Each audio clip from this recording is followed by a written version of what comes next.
ಎಲ್ರಿಗೂ ನಮಸ್ಕಾರ. Ramya art gallery ಚಾನಲ್ಗೆ ಎಲ್ರಿಗೂ ಸ್ವಾಗತ. ನಾನು ರಮ್ಯಾ. ಸೊ ಫ್ರೆಂಡ್ಸ್, ಈಗ ನೋಡ್ತಾ ಇದ್ದೀರಾ ನಾವು ಎಲ್ಲಿ ಹೋಗ್ತಾ ಇದ್ದೀವಿ, ಏನಿದು ಅಂತ.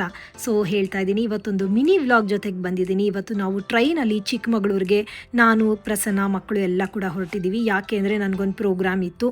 ಅದರಲ್ಲಿ ಪದ್ಮಾ ವಾಸಂತಿ ಅವರು, ಸಿ ಟಿ ರವಿ ಅವರು, ಇವರೆಲ್ಲರೂ ಕೂಡ ಗೆಸ್ಟ್ ಆಗಿ ಬಂದಿದ್ದರು. ತುಂಬ ಅದ್ಭುತವಾದ ಕಾರ್ಯಕ್ರಮ.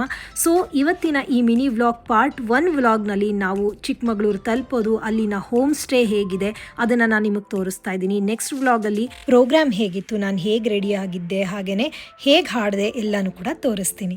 ನೆಕ್ಸ್ಟ್ ಕಡೂರಲ್ಲಿ ಇಳಿದು ಅಲ್ಲಿಂದ ಬಸ್ಸಲ್ಲಿ ಚಿಕ್ಕಮಗಳೂರಿಗೆ ಹೋಗ್ತಿದ್ದೀವಿ. ಚಿಕ್ಕಮಗಳೂರು ತಲುಪಿದ ತಕ್ಷಣ ನನಗೆ ಅನು ಸಿಕ್ಕಿದ್ಲು. ಸೊ ಕಾರ್ ವ್ಯವಸ್ಥೆ ಆಗಿತ್ತು. ನೋಡಿ, ಇವಳೆ ಅನುರಾಧ ಭಟ್ ಅಂತ, ಒಳ್ಳೆ ಸಿಂಗರ್. ನಾವೆಲ್ಲರೂ ಕೂಡ ಜೊತೆಗೆ ಈಗ ಗೆಸ್ಟ್ ಹೌಸ್ಗೆ ಹೋಗ್ತಾ ಇದ್ದೀವಿ. ಈಗ ನಾವು ಗೆಸ್ಟ್ ಹೌಸ್ನ ಎಂಟ್ರೆನ್ಸ್ನಲ್ಲಿದ್ದೀವಿ. ಈ ಗೆಸ್ಟ್ ಹೌಸ್ ಹೆಸರು ಬಂದು ಶ್ರೀರಾಮ್ ಗೆಸ್ಟ್ ಹೌಸ್ ಅಂತ, ಸಿಟಿನಲ್ಲೇ ಇದೆ. ಚಿಕ್ಕಮಗಳೂರು ಮೇನ್ ರೋಡಲ್ಲೇ ಬರುತ್ತೆ. ತುಂಬಾ ಹತ್ತಿರದಲ್ಲಿದೆ. ಇದು ತುಂಬ ಅದ್ಭುತವಾಗಿದೆ. ಸುತ್ತ ಹಸಿರು ಪರಿಸರ. ಈಗ ನೀವು ನೋಡ್ತಾ ಇದ್ದೀರಾ ಎಂಟ್ರೆನ್ಸ್ ಹೇಗಿದೆ ಅಂತ ಹೇಳಿ. ಒಳಗೆ ಹೋಗ್ತಾ ಇದ್ದೀವಿ. ಈ ಒಂದು ಗೆಸ್ಟ್ ಹೌಸ್ ಹೇಗಿದೆ ಅಂತ ಕೂಡ ನೋಡಿ. ತುಂಬ ಅದ್ಭುತವಾದಂಥ ಜಾಗ ಇದು. ರೆಸಾರ್ಟ್ ಆದರೆ ತುಂಬ ಫ್ಯಾಮಿಲಿಗಳಲ್ಲಿಗೆ ಬರ್ತಾರೆ, ಆದರೆ ಇಲ್ಲಿ ಕೇವಲ 2-3 ಫ್ಯಾಮಿಲಿಗಳು ಬರಬಹುದಷ್ಟೇ. ಸೊ ತುಂಬಾ ಒಂದು ಚೆನ್ನಾಗಿ ಟೈಮ್ ಸ್ಪೆಂಡ್ ಮಾಡ್ಬೋದು ಇಲ್ಲಿ. ನೋಡಿ, ಈ ರೀತಿ ಅದ್ಭುತವಾಗಿದೆ. ಹಾಗೆ ಹಕ್ಕಿಗಳ ಕಲರವ, ನವಿಲಿನ ಒಂದು ಕೂಗು ಎಲ್ಲನೂ ಕೂಡ ಎಷ್ಟು ಚೆನ್ನಾಗಿದೆ.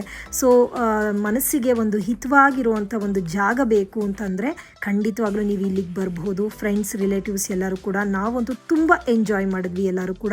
ನನ್ನ ಈ ಕಾರ್ಯಕ್ರಮಕ್ಕೆ ಕರೆದಿದ್ದು ನನ್ನ ಕ್ಲೋಸ್ ಫ್ರೆಂಡ್ ಆದಂತಹ ಸುಧೀರ್ ಅವರು ಚಿಕ್ಕಮಗಳೂರಿನವರೇ. ಅವರ ಕಸಿನ್ ಜ್ಯೋತಿ ಅಂತ, ಅವ್ರದ್ದೇ ಇದು ಹೋಮ್ ಸ್ಟೇ. ಸೊ ನಾವಂತೂ ಸಖತ್ ಎಂಜಾಯ್ ಮಾಡಿದ್ವಿ. ನೀವೇ ನೋಡ್ತಾ ಇದ್ದೀರಾ ಎಷ್ಟು ಚೆನ್ನಾಗಿದೆ ಈ ಒಂದು ಜಾಗ ಅಂತ. ಸೊ ನಾವಂತೂ ನೆಕ್ಸ್ಟು ಕಸಿನ್ಸ್ ಆಗಿರ್ಬೋದು, ಫ್ರೆಂಡ್ಸ್ ಆಗಿರ್ಬೋದು, ಎಲ್ಲರೂ ಕೂಡ ಪ್ಲಾನ್ ಮಾಡಿ ಬರೋಣ ಅಂತ ಅಂದ್ಕೊಳ್ತಾ ಇದ್ವಿ. ನೀವು ಕೂಡ ಈ ಒಂದು ಗೆಸ್ಟ್ ಹೌಸ್ಗೆ ಬರಬೇಕು ಅಂತ ಇದ್ದರೆ, ಈ ಒಂದು ಹೋಮ್ ಸ್ಟೇಗೆ, ಖಂಡಿತವಾಗ್ಲೂ ಇದರ ಡೀಟೇಲ್ಸನ್ನು ಡಿಸ್ಕ್ರಿಪ್ಷನ್ ಬಾಕ್ಸ್ನಲ್ಲಿ ಕೊಟ್ಟಿರ್ತೀನಿ, ಚೆಕ್ ಮಾಡಿ. ಕೆಳಗಡೆ ಈ ಥರ ಇದ್ದರೆ ಮೇಲ್ಗಡೆ ತುಂಬ ಚೆನ್ನಾಗಿದೆ. ಹೇಗಿದೆ ಅಂತ ಈಗ ನೀವು ನೋಡ್ತಾ ಇದ್ದೀರಾ.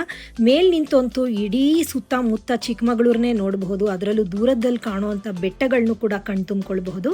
ಇಲ್ಲೆಲ್ಲ ನೋಡಿಕೊಂಡು ನಾವೆಲ್ಲ ಸಖತ್ ಎಂಜಾಯ್ ಮಾಡಿದ್ವಿ. ಇದಾದಮೇಲೆ ನೆಕ್ಸ್ಟ್ ನಾವು ರಿಹರ್ಸಲ್ಗೆ ಹೋಗಬೇಕಾಗಿತ್ತು. ಹಾಗಾಗಿ ಸ್ವಲ್ಪ ಫ್ರೆಶ್ ಅಪ್ ಆಗಿ ಇಲ್ಲಿಂದ ನಾವು ನೆಕ್ಸ್ಟು ನಾವು ರಿಹರ್ಸಲ್ಗೆ ಅಂತ ಕಲಾಮಂದಿರಕ್ಕೆ ಅಂತ ಹೊರಟ್ವಿ.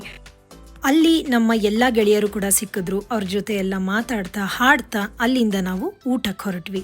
ಅದಾದಮೇಲೆ ಅಲ್ಲೇ ಒಂದು ಕಡೆ ಊಟ ಮಾಡಿಕೊಂಡು ನೆಕ್ಸ್ಟು ಇದೇ ಒಂದು ಹೋಮ್ ಸ್ಟೇಗೆ ಬಂದು ತಲುಪಿದ್ವಿ. ಇಲ್ಲಿಂದ ನಾವು ರೆಡಿಯಾಗಿ ನೆಕ್ಸ್ಟ್ ಪ್ರೋಗ್ರಾಮ್ಗೆ ಹೋದ್ವಿ. ಅದು ಹೇಗಿತ್ತು ಆ ಪ್ರೋಗ್ರಾಮ್, ಯಾವ ರೀತಿ ರೆಡಿಯಾಗಿದೆ ಎಲ್ಲನೂ ಕೂಡ ನೆಕ್ಸ್ಟ್ ಮಿನಿ ಶಾರ್ಟ್ ವ್ಲಾಗ್ನಲ್ಲಿ ನಾನು ನಿಮಗೆ ಸಿಗ್ತೀನಿ, ಅದರಲ್ಲಿ ತೋರಿಸ್ತೀನಿ. ಸೊ ನೆಕ್ಸ್ಟ್ ವ್ಲಾಗಲ್ಲಿ ಸಿಗೋಣ. ಬಾಯ್.